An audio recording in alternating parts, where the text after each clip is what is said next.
It's hard changing your life. It was hard when just over 3 years ago, in the Penobscot building in Detroit, Michigan, where I was operating my business, and I fell on some hard times, and I was sleeping in my office. It was hard coming into the lobby, and the security said, "Excuse me, Mr. Brown, can we see you for a moment?" And I said, "Yes," and I walked up to the counter, and he gave me an envelope. And he said, "Would you mind reading it here?" And I opened the envelope, and the envelope was from management that said, "This is an office tower. It's not a hotel. Please do not sleep in your office." And I said, "Excuse me, sir." I said, "I just work long hours in creating my business. I'm an entrepreneur. And right now things are bad for me, but they're not going to be this way always. And I just asked for the opportunity to continue to operate like I'm doing. I'm not trying to make this my home." And it was hard coming through the lobby. And sometimes they would laugh. There's a guy talking about becoming successful. And look at him. He's bathing in the bathroom upstairs on the 21st floor. He sleeps on the floor. Him and 2 other dreamers up there. Look at him. It was hard, ladies and gentlemen, coming to speak to people. And I was facing financial difficulties in my own life. I was behind on my bills and my dreams, and I'm saying to them, you can live your dream. It was hard, ladies and gentlemen. It was very difficult to pick myself up each day believing that I could do it. There were times that I doubted myself. I said, "God, why is this happening to me? I'm just trying to take care of my children and my mother. I'm not trying to steal or rob from anybody.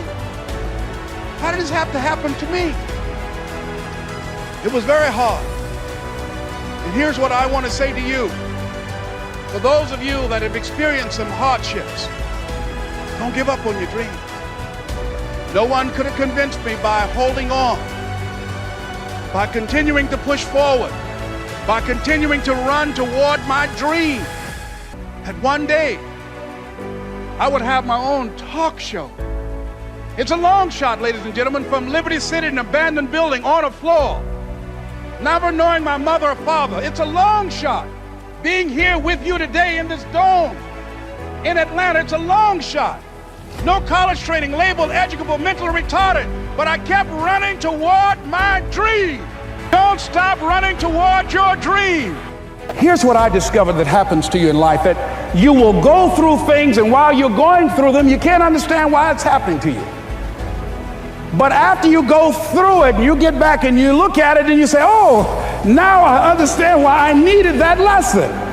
Have you ever happened to you? Raise your hand. Has it ever happened to you that I couldn't understand it then, but after I got through it, then I saw that was preparing me for bigger and better things.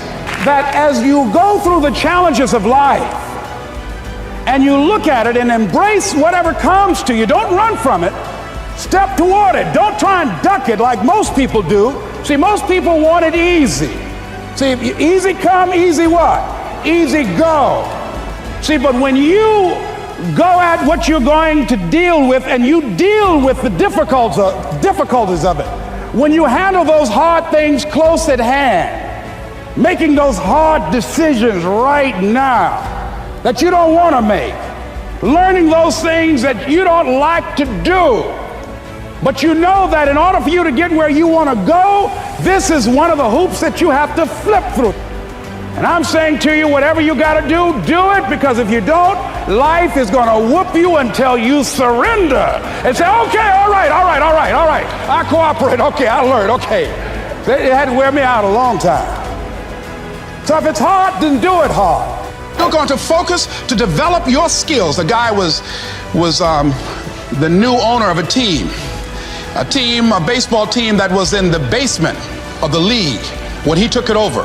He went to the pitcher and he said, "What is your best throw?" He said, "Well, I got a good curveball and I've got a good fastball." And he went on talking about his different throws. He said, "But tell me this, what is your best throw?"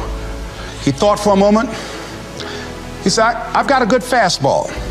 He said, "That's all I want you to work on. Nothing else. Just develop your fastball." The next year, they went to the World Series. Most people don't know where their fastball is. Most people go through life never discovering what their talents are. Most people never develop their talents. They have skills and abilities, but if you don't nurture them, if you don't develop them, they will never serve you. Your gifts can take you many places if you develop your gifts. Most of us don't like to do those things that come easy to us. I've always loved to talk to people. I decided, taking this advice, to develop my skills as a speaker. And my gift has developed and it's taken me many places.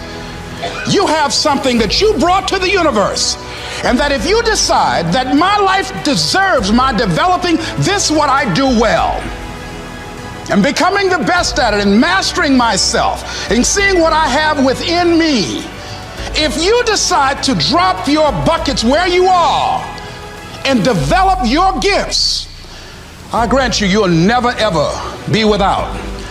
I grant you that your gifts will take you places that will literally amaze you.